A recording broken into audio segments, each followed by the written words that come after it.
Bonjour amis téléspectateurs de la chaîne de télévision Soudou Baba TV. Nous nous trouvons en ce moment à la Maison des Sourds avec l'ONG Silence World. Ce centre a été avant tout un centre commercial des sourds pour se transformer plus tard en centre de formation et social des sourds.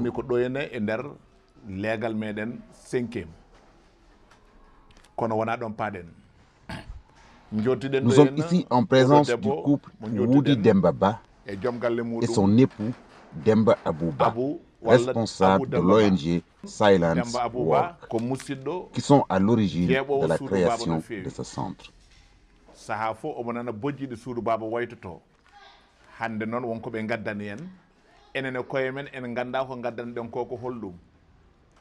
Monsieur et Madame Demba Abouba, des fidèles de Soudou Baba TV, nous ont fait une surprise en nous offrant du matériel vidéo et audio et des caméras professionnelles nous permettant de mener à bien et d'améliorer le travail que nous faisons avec Soudou Baba TV. Soudou Baba TV les remercie de ce geste. Nous sommes aussi en présence de M. Kébé, l'interprète en langage des sourds et muets, qui nous aidera à communiquer avec les stagiaires du centre. They are happy for the gift that we bring it to them.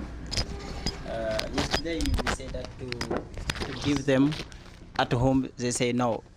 They come here to let everyone know what you are bringing them for here. Yeah. I'm happy to be here today. Very happy. Je suis très contente de votre présence ici aujourd'hui dans notre centre social des sourds. Je m'appelle Woody Dembaba et je suis avec mon époux Demba Abouba depuis plus de 20 ans. Nous travaillons ensemble dans l'ONG Silence Work en Hollande, en Afrique, et nous avons décidé de créer ce centre ici à Amsterdam. But it is difficult for deaf people to tell by Certes, themselves to the world la formation des what they can do. sourds n'est pas chose facile. Donc nous avons besoin des journalistes et des médias So we pour ask vulgariser the notre projet journalistic afin to do that d'atteindre for them. l'objectif souhaité.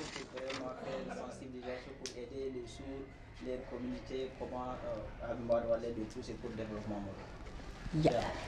But when you like to Si nous voulons que les sourds s'intègrent correctement dans la société et vivent comme tout le monde, then you need good material. il faut Here un in matériel Centre adapté. Social de Sourds, we have Je also répète, every si nous section voulons que les good sourds-muets quality s'intègrent correctement material. dans la société et vivre comme tout le monde, il leur faut un matériel adapté et adéquat, leur permettant de se former et être autonomes. Pour les médias aussi, ils doivent avoir un matériel de qualité. Yeah. And that is the reason that we like to bring from Silent Work for the C'est pour journalistic, cela que mon époux et moi perfect avons décidé de vous offrir ce matériel professional professionnel material. qui vous So you permettra de can couvrir talk toutes to nos whole actions en Africa Mauritanie et en about Afrique. silent work and the work for the deaf. Sachez que les sourds sont capables de comprendre et de faire tout ce que nous faisons, à l'exception de la parole, bien sûr. But I tell always, deaf people can do everything, only not here.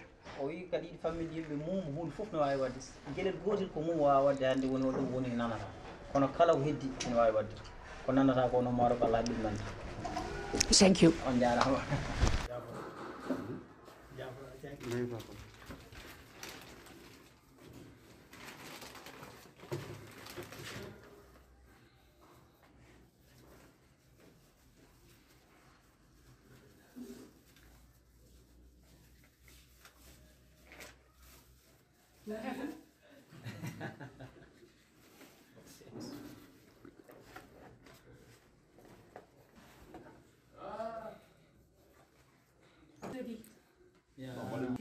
is finished.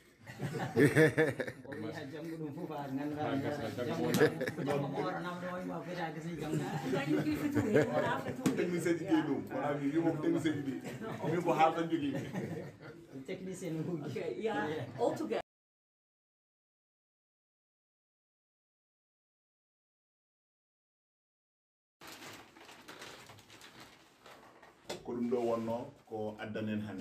Je suis très heureux de réceptionner ce cadeau. Caméra. Une caméra Sony 4K avec tous ses accessoires et trépieds, offert par monsieur et madame Demba Abouba, responsable de l'ONG. Avec ce matériel de professionnel, vous contribuez à l'amélioration de notre communication avec nos téléspectateurs. Et toute l'équipe de Soudou Baba TV vous remercie car ce geste n'est qu'un parmi tant d'autres. Car votre ONG est présente dans pas mal d'autres communication addanama e dum do matériel badoni gasi wallude jomumen o haali do haala forko watte ka haqqille wonande jiyaabe Allah jiyaabe meden mumbe be ganden kambe ala ko be dawa so wana haalde e nande ko heddi kala ko goto men ene wada ene naftoro kambe ebe mbawi dum wadde ko wemnandebe e wallondirde e mabbe habe mbaawa waawde wadde be mbaawa kadi jeede e der meden tigi tigi sabu koy men be ngummi dum ko hunde haqqille mo ganduda haqqille mawdo dum non bandirabe so tawi en jofni halaka jetten Allah e nelaado mum jetten Demba Abouba mo wuude duubi nogas hande e wiide makko joni o rendi dum kadi jokkude endam e wallundirde e miskinebe Allah be gandanda hoore ma ngala doole woni be ganduda be do mumbe wombe e aduna kala kadi paamen wona tan e der Nouakchott walla Mauritanie be ngoni eden mbawide Afrique fof eben hen jaha ngam wallude be do miskinebe Allah en beltimo dum do kam ko enen jiidum eden mbawno heddade tan ko wi ko o addane hanke keben gonen liggorade kono waɗen hollirde ɗum ko ha adduno anda social ko ɗum tan woni ko neɗɗo o foti daranade wadde Demba Abouba Allah jarama a jarama an jeyɗo sababu o so min jokkodire e makko min keeɓi ko min keeɓi ko caggal Allah e nelaɗo muɗum ko an jeeyi sababu o an noon wona hande ɓamɗa jokkude en ɗam wona hande kadi ɓamɗa waɗ ɗum par ce que ko banden kadi settade ɗum e maɗa amin ñaganima an e sohnama o yo Allah junno balɗe mon junno gurdam mon ha mbaɗon ko ɓuri ɗum ɗon hade miijoji mon e anniyaji mon e windere nde miijoji mon e anniyaji mon miskineɓe Allah ɓe miijoji mon e anniyaji mon e ɓeɗo mumɓe Allah jofna ɗum ya barke Nabi Moustapha ɗum noon ko weltare on balli Soudou Baba nomin mbiyan noon ni minen wona kalis min cohli min jiiɗi ko dañde matériel komin liggori kala momin namdo kadi ko matériel min namto on bandiraɓe Allah jarama on jarama ko weltare Demba Abouba, votre dernier mot avant la fin de ce reportage.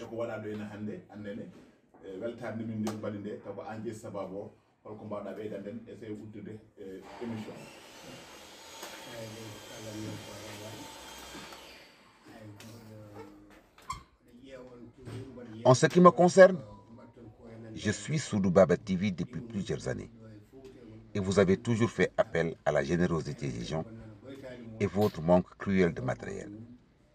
C'est pour cela que mon épouse et moi avons décidé de vous offrir ce matériel de professionnel. En général, nos dons et cadeaux se font sans beaucoup de bruit et dans le silence.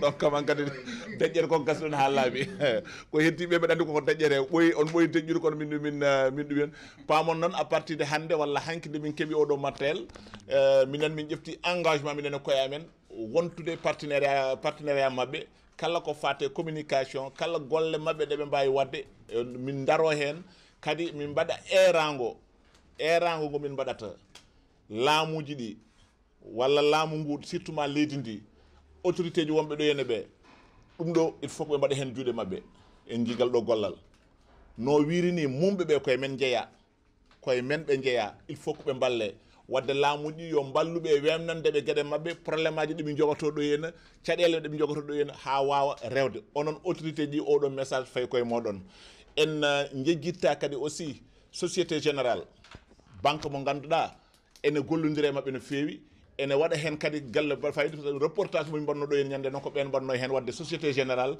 waɓe no makko e waɓe no makko banque uji keddi ɗi yoɓe garɓe jokkodire mabɓe. Donc je vais me présenter, je m'appelle Mokhtar Diko, je suis l'actuel directeur du centre social des sourds et depuis presque 2 mois je suis là, je travaille avec les sourds sous mandataire de Silent Work qui m'ont mis là pour diriger cette direction. Donc j'aimerais bien vous présenter le centre avant qu'on aille sur les dons qu'on a pu faire aujourd'hui. Ça veut dire que le centre commercial des sourds vient de très loin, a été créé par Woody et Demba ici en Mauritanie depuis les années 2003, avec d'autres membres parmi eux. Il y a certains qui sont partis en retraite, il y a d'autres qui sont encore là, mais quand même vieillis. Cela signifie que le centre date de très longtemps. Donc il y a eu beaucoup de formations sourds qui sont passées et il y a des sourds qui sont actuels sur le marché en train de travailler, donc qui ont pu bénéficier des travaux et des formations du centre. Actuellement, nous avons de nouveaux élèves. Par exemple, au menuiserie, on a à peu près 8 à 9 élèves et le formateur. Et aux peintures, art plastique, on a à peu près un formateur et 4 à 5 élèves. Ici, c'est la couture, on a à peu près 8 à 9 élèves. Boulangerie, pareil, 8, 9 élèves et informatique. Donc en haut, on a ce qu'on appelle école inclusive. École inclusive, c'est l'inclusion entre les sourds et les entendants qui font les mêmes programmes que les programmes de la Mauritanie, de l'éducation mauritanie. Donc on apprend ce qu'on apprend dans toutes les écoles mauritaniennes. Donc les sourds et l'entendant, ils sont les deux dans une classe. Donc il y a à chaque classe, il y a à peu près 2 à 3 enseignants. L'enseignant entendant qui parle et l'enseignant sourd qui fait des écrits et des visualisations et langue colorée, et l'enseignant traducteur qui traduit entre les sourds et les entendants. Donc ça, c'est un grand travail que ces gens-là ont mis sur place. Et cette école inclusive a été créée par eux, ici en Mauritanie. Apparemment, il y a d'autres personnes qui le font, 1 ou 2 écoles de plus. Donc ça vient d'ici et les formations viennent d'ici. Donc nous vous remercions vous aussi pour votre présence et pour l'appui que vous avez fait à cette école. Nous vous connaissons depuis très longtemps. Donc ce don-là, vous le méritez. Donc Inch'Allah, d'ici à l'avenir, vous aurez encore plus et plus et plus.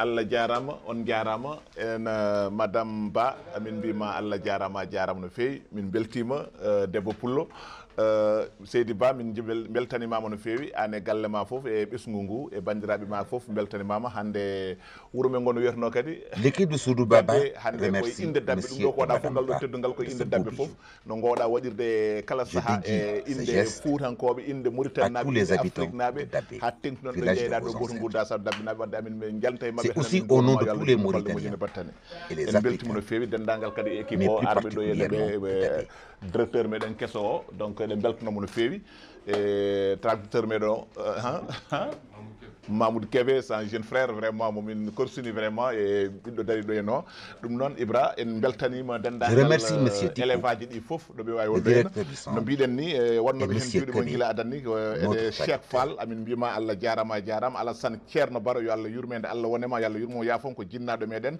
Ousmane Niang depuis Italie kamɓen kay ko wonnoɓe juuɗe mabɓe e nder Soudou Baba Malik Isaka Diop kañ kone to Allemagne ko bannoɗo e juuɗe mum micro men battiɗi ɗo kanko sodan min équipe garnoɗo hande o ko le technicien Oumar Baro wondude le grand monteur en même temps kadi aussi le manager de Soudou Baba woni Malal Abdoul Seck sans oublier l'équipe de Soudou Baba TV sehil moɗon Alassane Oudou Sarr mo Soudou Baba TV Omar Baro hande ko weltare nde ganduɗa ko minen tan Allah gandi yo Allah kadi yoɓ moƴƴere yo waɗaɓe moƴƴere ɓe yalla jokku balɗe mabɓe moƴƴina battane mabɓe e on jarama haali saaha goɗɗo kadi inchallah. Ok, merci.